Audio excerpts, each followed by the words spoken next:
Delhi, Professor John Verghese, Principal of St. Stephen's College, all the teachers present here, including some who taught me when I was studying here many years ago, and all the young students sitting on the chairs, which I suspect are exactly the same chairs on which we sat more than 2 decades ago.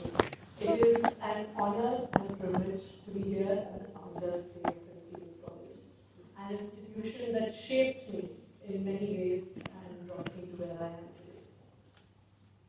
It was more than 2 decades ago that I was a student here.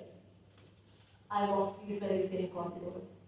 And as I said, I think I sat on these very same chairs. We assiduously avoided the office of the principal and the staff room, both of which I have just had the opportunity of visiting. And like many of the young people who are sitting there, we had a lot of dreams.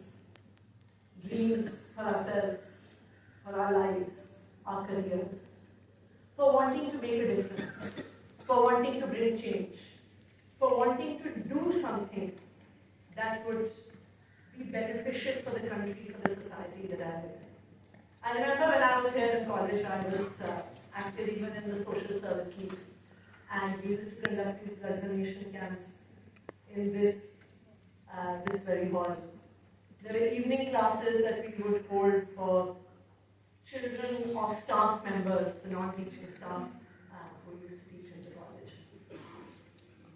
So the college instilled an ethos of service, and there were many young people at my time and the students here who wanted to make a difference. And I'm sure there are many young people who are sitting here today who want to make a difference. But when we thought of making a difference, of trying to bring a change, what did we think we would do? We thought maybe we would work with some charitable organization. We thought we would work with some non-government organization. We thought that maybe we would teach young people, young underprivileged children in different parts of the city. We thought that maybe when we are successful and we have lots of zeros in our paychecks, we would donate a part of that to charitable organization. But I have to concede that in all of that time, one never thought of politics as a means for change. And the reason it's interesting is because, in fact, I remember that at that point of time, the son of the sitting chief minister of one state happened to be a classmate of mine. And now I look back and I wonder that even when we wanted to bring change, why did we never think that politics would be the means of bringing change in the country? In fact, if I remember correctly, and I think it might be the case even now, I don't think St. Stephen's even participates in the DUSU elections, the university elections. Let alone talking about other elections. I think there were many reasons. Number one, if you had asked me at that point of time, when I was the same age as many of the young people sitting here, how would you even enter politics? For other careers, you had career progression. If I wanted to be a lecturer in Delhi University, if I wanted to teach in St. Stephen's College, I had to do my bachelor's, my master's, probably get a foreign degree, and then hope that you get a job in the university. If I wanted to be a bureaucrat, then I would start preparing for my prelims and mains. I don't think any of us even knew how do you even enter politics if you want to do that. Number one. Most importantly, young people like myself who came from middle class families, whose parents had struggled hard to get them a good education, were told to keep away from politics. Because politics was dirty business. Politics was where criminals went. Politics was where these gundas went. Politics was where these sort of young people wearing these white starch kurta pajamas would go. People from good families never went into politics. So you were always told to maintain that one arm's distance from politics, from politicians, and all that.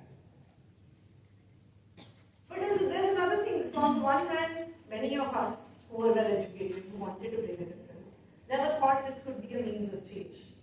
But on the other hand, myself, maybe not at that age, but definitely maybe a decade or so after that.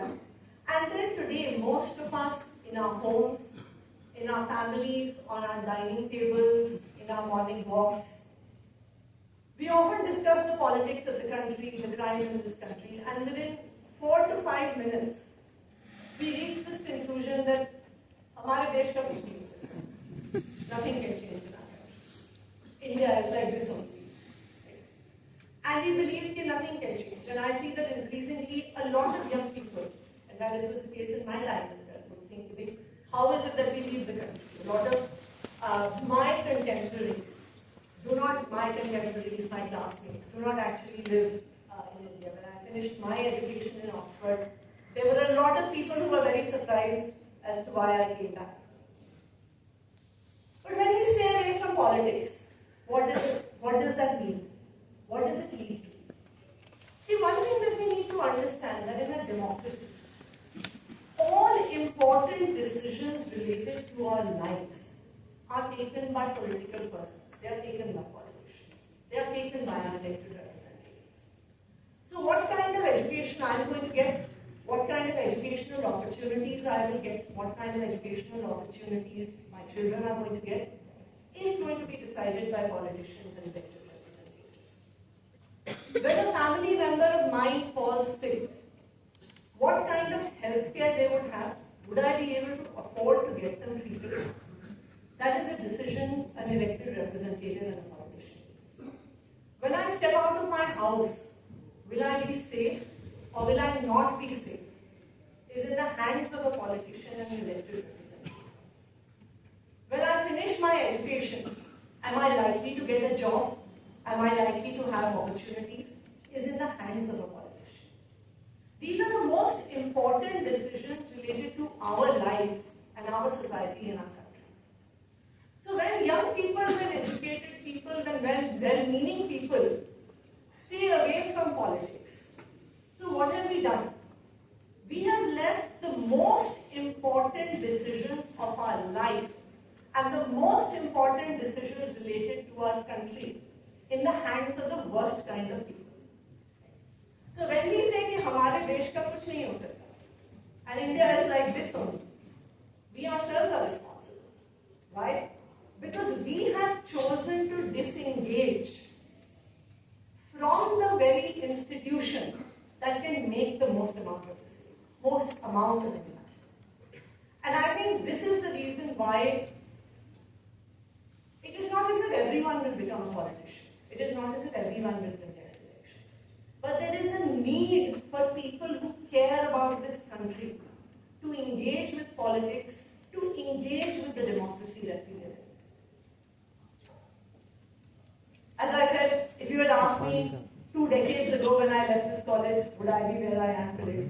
I would probably have laughed that this is the journey that I have become. It has been a more difficult and a more challenging journey than I would have anticipated. I have been, at a young age, politically successful. But that success, translating that success into actually bringing change, has also brought its own challenges. When we came into power in Delhi in 2015, there were a lot of things we wanted to change. But we were amazed at the kind of vested interests we came up against. We were amazed at the kind of obstruction to change that existed. To the extent, and as everybody knows, the last 1.5 years, many of my colleagues have actually spent in custody because we have been against vested interests. So then the question arises that was it a good decision? Is this a path that young people should consider taking? Is it a path that those sitting in the last 10 rows in the audience today should think about? And my answer is, in bold capital letters, absolutely you must. And the reason you must do that is because if I was not where I am today, if I had not come into politics, if people like me had chosen not to engage with electoral politics, I do not think that we could have made the difference that we did. For many years, I worked as an advisor to the education minister, and I remember in 2015, I had lived in Delhi all of my life. I've been born in Delhi, I've been brought up in Delhi, I've done my schooling here, I've studied here. I had never entered the premises of a government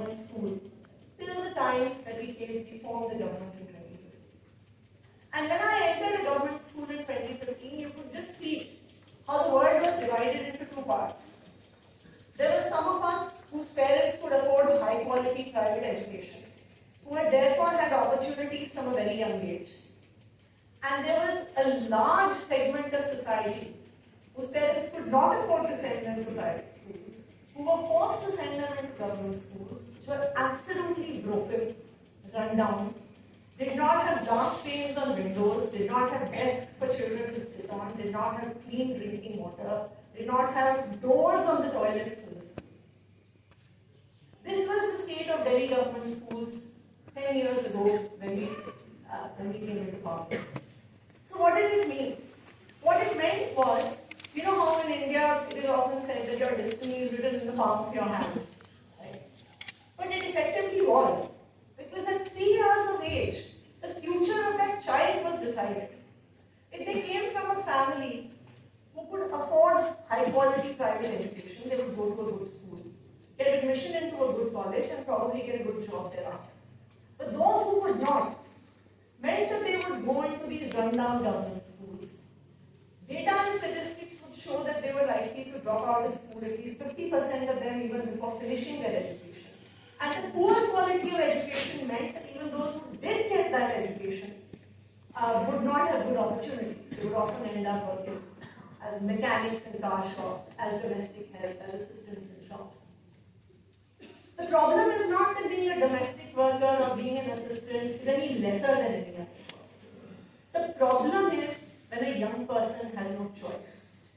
A problem is when at the age of 3 years, their future is decided about what the next 20, 30, 40 years of their lives are going to be. And it is because people like us were in politics that in the last 10 years we have been able to change that. Because of that, today, in the last 6 or 7 years, it would never have been expected that government schools would outperform private schools. In the last year itself, 2,000 students from Delhi government schools cleared the JEE and NEET exam and got through some of the best medical and engineering institutions. And it is this change that gives hope. It is this change that gives hope that if you have the right people in the right decision-making positions, India can change. I remember that I used to in fact, one of my friends from college itself had set up an organization that used to work with some children who were coming from some backgrounds in Central Delhi. And I remember speaking to their families. On the one hand, you would have children who do not get education. On the other hand, you would have women, their mothers, their sisters, etc., who did not have access to healthcare. You would have women from poor families who would not access healthcare because when you go to the doctor would charge 500 rupees. They would give you this prescription of medicines, vitamins, antibiotics that would cost another 500 rupees. They would suggest tests that would cost another 500 rupees. So 1500 rupees may not mean anything, may not mean that much to us. But to a low-income family, and to the woman of that low-income family, it meant that it would spoil her budget for the month. And therefore, she would choose to suffer her ill health, but not access healthcare.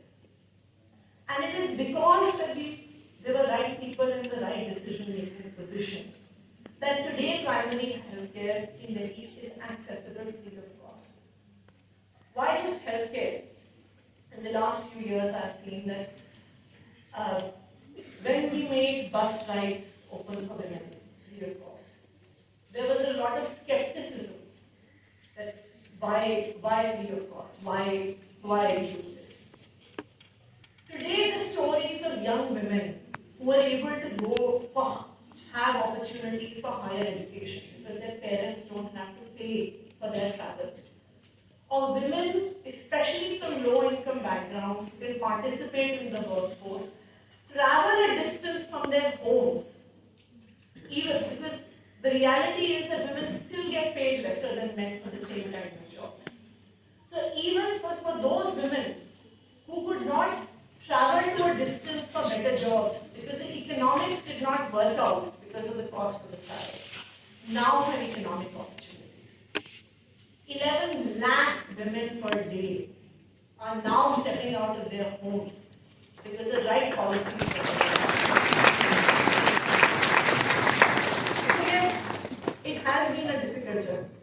has been a tough journey. But it has been a worthwhile journey. It has been worthwhile because of the change we have been able to bring in and the impact that we have been able to have. So when all of you are sitting on your dinner tables, and when all of you are having your morning walks, and when all of you read the headlines and see the often discouraging pieces of news regarding our country and our society, I would only say that it is not that things can change. India can change, and we are the ones who can make it change. So I always urge a lot of the young people whom I meet, and especially well-educated, well-meaning young people, that if you do want to bring a change in your country, you will have to engage with the politics of your country. You will have to engage with the democracy of your country, because that is where the decision-making of this country lies. And if we want to bring change, we cannot leave that decision-making in the hands of what we discussed for the worst kind of people in our society. So it is not as if that many of you may choose that we don't want to enter politics. Then what do we do? Then we engage citizens. Engage with your elected representatives. My own experience as an elected representative, as an MLA, as a minister, as now as a chief minister, is what people say matters. When someone from my city, my constituency comes to me with a problem, and repeatedly comes to me with a problem, as an elected representative, as a democratically elected representative, I have to listen. And that is the strength of democracy. In many ways, I often feel that the democracy is like a market. Like in a market, you talk about demand and supply, right? So whatever we demand, we say that the market supplies. Democracy is also like that. Whatever the citizens of the country demand, the political class will supply. So when we as citizens choose not to engage, then we are letting someone else make those demands. I know as a politician that when every 5 years I have to go knocking on people's doors, and this is not just about me or my political party or my government or anything. Any representative, any politician in any part of the country, if I know that when I'm going to knock on people's doors 5 years after I'm elected, to ask to be elected again, and if every household is going to ask me, क्या आपने school किया क्या? आपने अस्पताल किया क्या? Did you provide employment opportunities to our young people? If I am going to be asked that question, if any politician is going to be asked that question, every politician will improve the schools in their city, every politician will improve the public healthcare system in their city, every politician will work to make our country safer and more secure for everyone. So what change happens in our country is not in anyone else's hands, it is in our hands. And if change is not happening, and if we feel that there is a problem, then it is not just others who are responsible, all of us who are responsible. Because as citizens of this country, we are going to get the governance that we ask for. So today, on this hallowed occasion of the Founders' Day of St. Stephen's College, this college has produced a lot of young people who have gone out into the world and been extremely successful. I would like to urge all these bright-eyed youngsters who are sitting here that yes, be successful in your career. Look for good jobs. Look for opportunities. But remember that every action that you take shapes the country that you live in, shapes the society that you live in, and the future and the direction of our country is not in anyone else's hands, it is in our own hands, and we can shape the direction of this country. Thank you very much. I'm all